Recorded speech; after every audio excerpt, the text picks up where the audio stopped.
तो इसलिए वो सत्ता तो स्वयं तुमको ढूंढती है, लेकिन ढूंढती किसको है? जो पवित्र है, जिसके जीवन में पवित्रता है। नारी का स्वरूप लाल और नर का स्वरूप सफ़ेद है।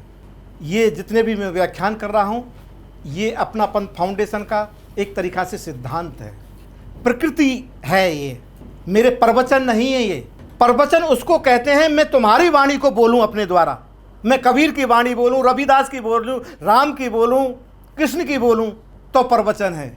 अगर मैं स्वयं अपना अनुभव बोलता हूं तो ये प्रवचन नहीं है, ये मेरा नहीं, आप सबका है। ये जीवन का सार है। अपनापन फाउंडेशन आचार्य हरिनंद सरस्वती, सन्यासी स्वामी बिजलीनंद सरस्वती की कोई संस्था नहीं है, ये सबका जीवन है।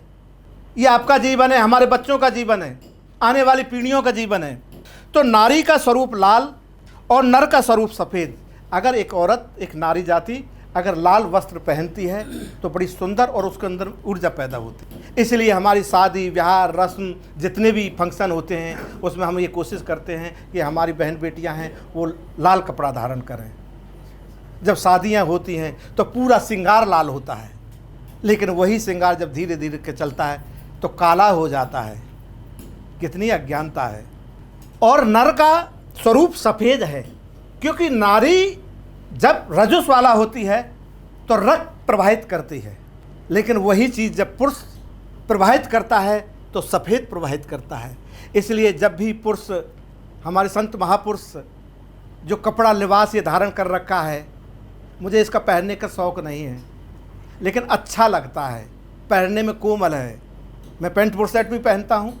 इस कपड़े को पवित्र माना गया है। पवित्र क्यों? निर्मल है, ये थोड़ा सा कोमल है। तो इसलिए पुरुष अगर सफ़ेद वस्त्र धारण करता है तो उसमें एक एनर्जी पैदा होती है।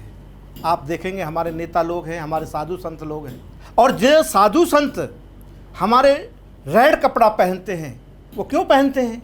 जितना भी साधु समाज है, पता है आपको? क्योंकि वो प्रकृति बन गए हैं, उनका स्वरूप प्राकृतिक हो गया है, वो एक सम नारी हो गए हैं, आदित्य समत्व हो गया है। नर और नारी का भेद उनके अंदर से खत्म हो गया है। इसलिए सफ़ेद लिबास धारण करना मानवता का प्रतीक और अपनापन फाउंडेशन का सिद्धांत है।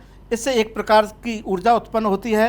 मानव को वर्तमान की खोज करनी चाहिए, क्योंकि इससे भूत भविष्य का जन्म होता है और इन दोनों की चर्चा से एक प्रश्न पैदा होता है, अज्ञानता पैदा होता है।